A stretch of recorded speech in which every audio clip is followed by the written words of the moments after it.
hope everyone is doing okay.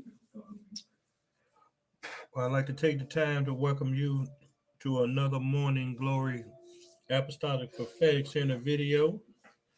I was out doing a little work, but I felt this present in my spirit, so I had to come in and talk about this. And we're talking about the path of a fool.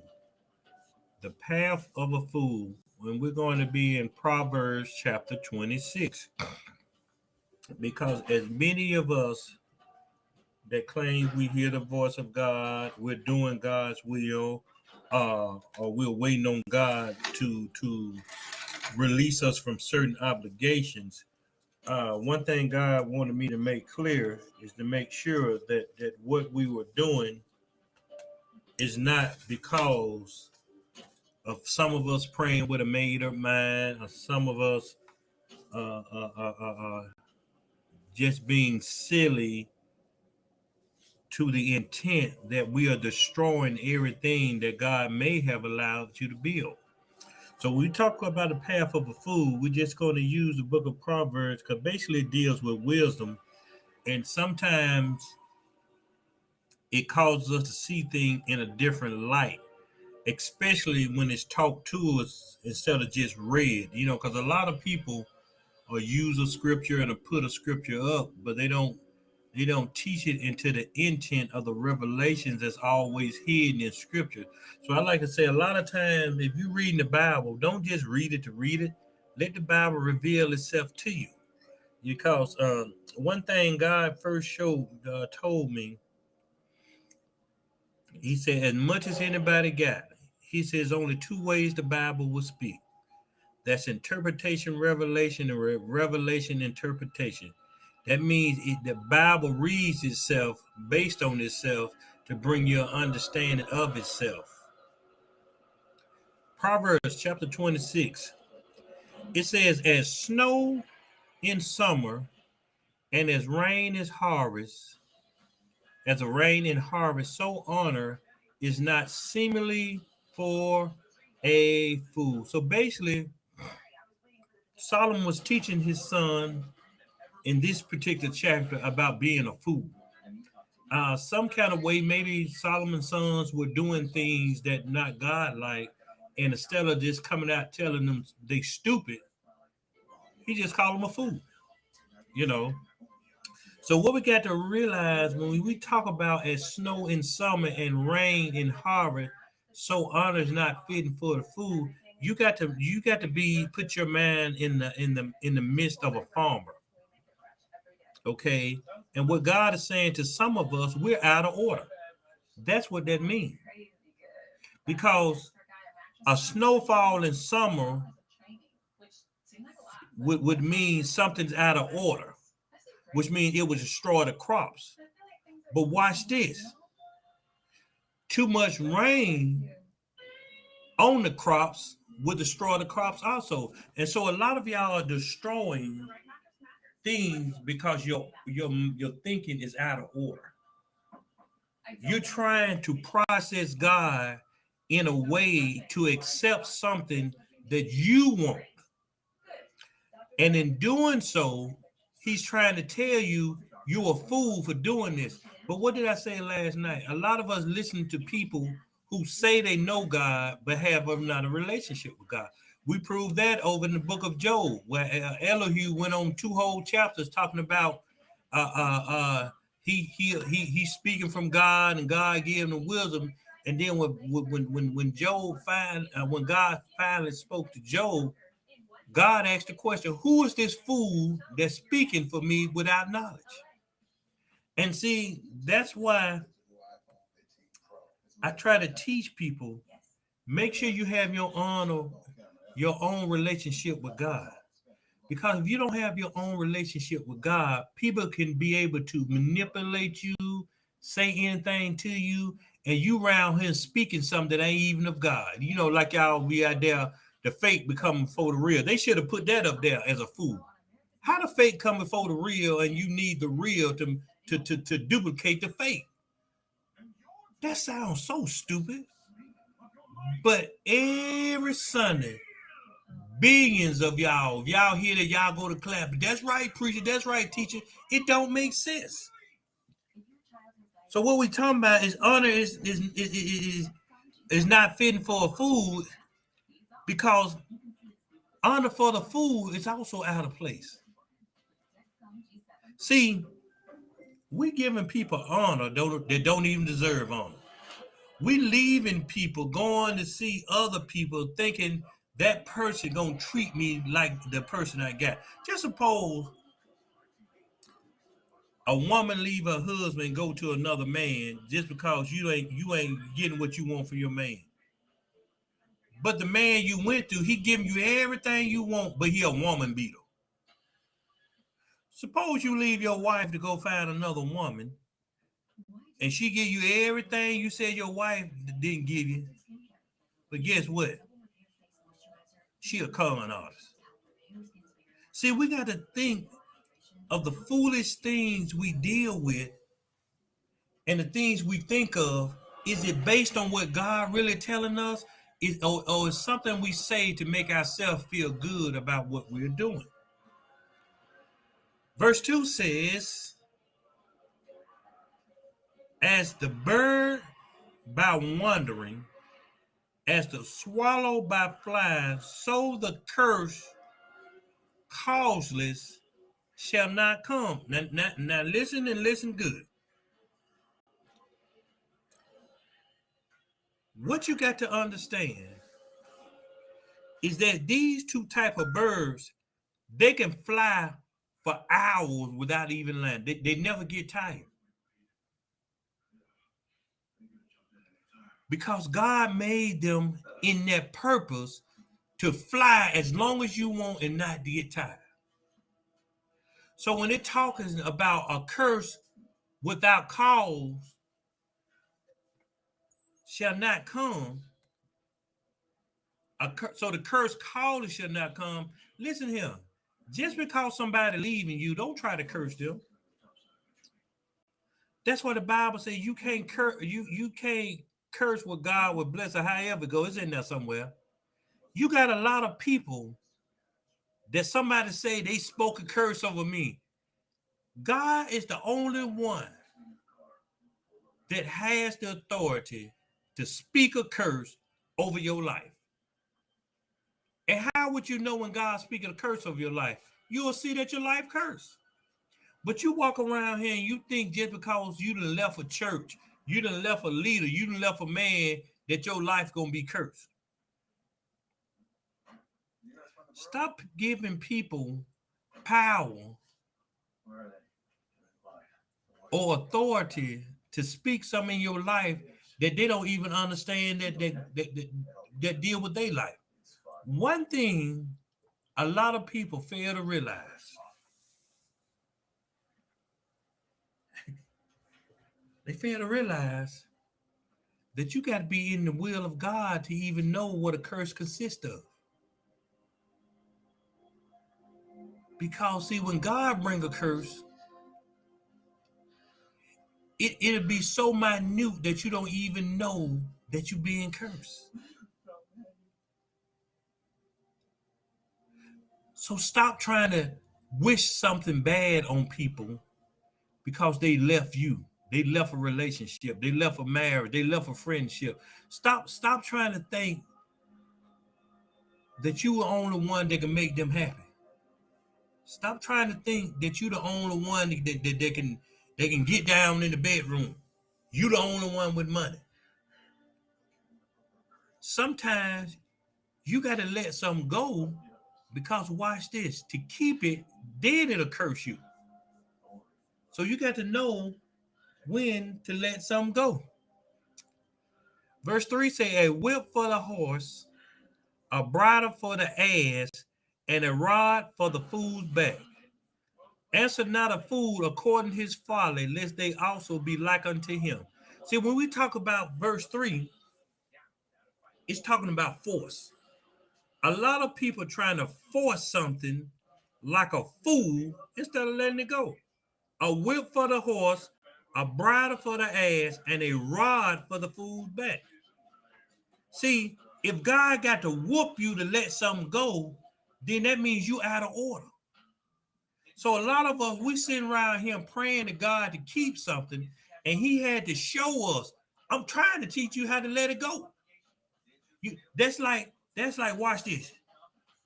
Sometimes when you watch these, you watch this. My favorite show, Swamp People. Sometimes they don't shoot it. They'll get in there and they'll try to wrestle an alligator. And they get that alligator behind that head. But they know if that alligator starts to roll, you got to let it go. So a lot of us holding on to an alligator because we couldn't shoot it in the head, which means we couldn't pinpoint where we went wrong. So we fought ourselves for being wrong. But see, some people just can't be tamed. So these are the kind of people that God now is using brute force to show you some of the things you're doing is wrong. How do I know when God trying to show me something I'm doing? Something that comes simple, it becomes hard. You used to tie your shoes up in one tie, now it's taking you two. Something so simple. But you'll only know it if you're sensitive to the Spirit of God. Answer not a fool according to his folly, lest there also be like unto him. That's why I try to tell a lot of y'all, when y'all on social media, and don't go back and forth with a fool. That's wisdom. If you go back and forth, what it said, y'all gonna be just like them. I always used to say before I even started reading the Bible, I had wisdom even in the world. I used to say it take two fools to argue. And I ain't finna be a fool. And I be quiet. And they keep on arguing.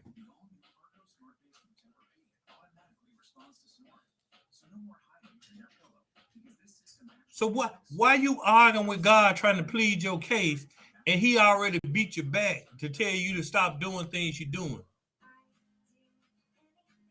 God shouldn't have to force us through heartbreak, through disappointment, through other people. He shouldn't have to force us to do that to let us know that we're wrong. Answer verse 5. Answer a fool according to his folly, lest he be wise in his own eye. See, a lot of people, they already got a preconceived answer because they already know what the question you want to ask. That's how a liar is so good at lying. They done went through all the steps of what, now good liar, they done went through all the steps of what question may have been asked, so they got a rebuttal for whatever you say. That's why they can fire them lies off just like that. That's how I can tell a liar right off. I used to be one. I used to have a lie for the lie just in case they asked about the lie. You know what I'm saying?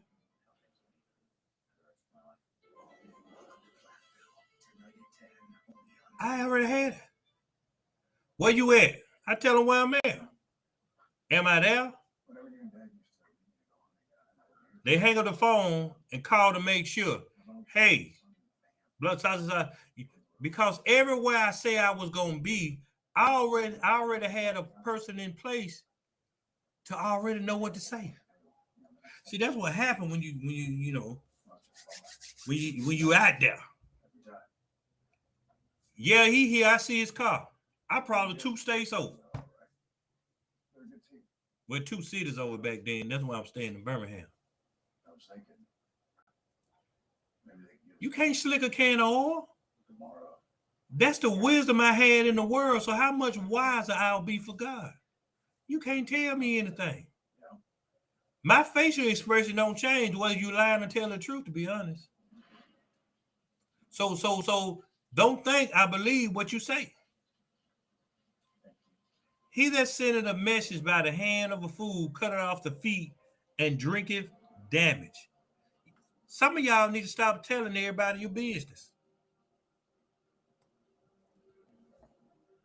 Because see, when you tell everybody your business, then you forget the business you told.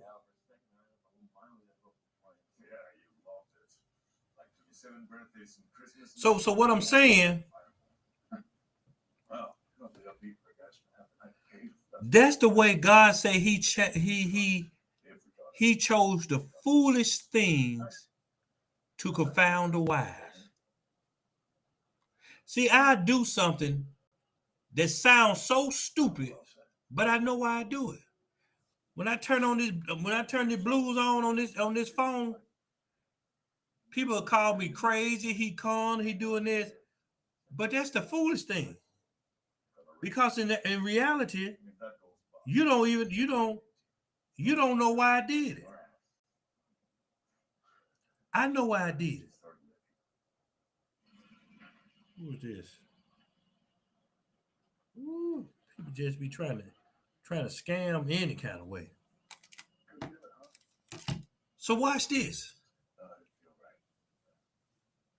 Stop talking to people who don't understand what you're really going through.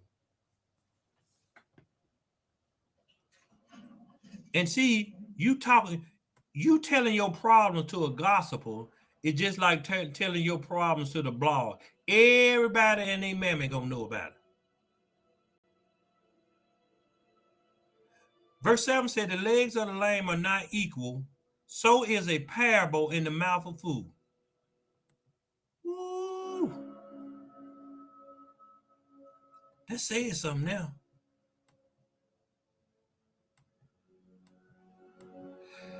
You got to understand, even me teaching like I'm teaching to fools. How do we call them fools? Because they'll take what I may have said for wisdom and they'll try to twist it to fit what they wanted to say. They fools. So a lot of you got to ask yourself, well, why God taking me through what he taking to me right now? Because he's trying to let you know you being a fool. It's all right to play the clown sometimes. You can always dress up as a clown. But one thing gonna happen, you got to know when it's time to take the clown suit off. What y'all call? They call them simps nowadays. It ain't henpecked no more. You simping.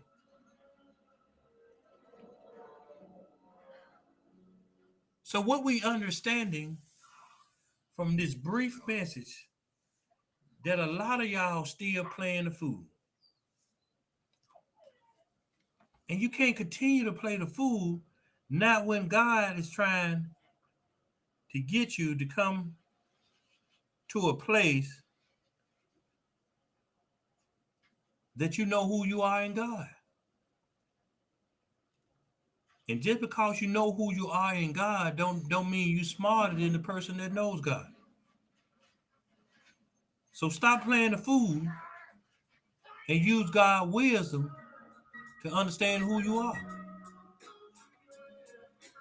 Because if you're going to keep on playing the fool, then you're going to be in the path of the fool and you're going to mess around and miss what God got for you because you want to keep a hold of what he allowed you to have.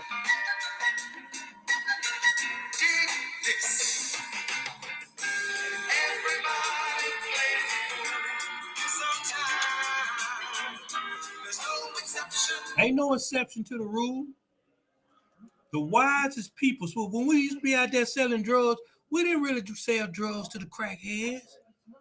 It was the school teacher, the lawyer, the judge, the principal, the congressman, the senator.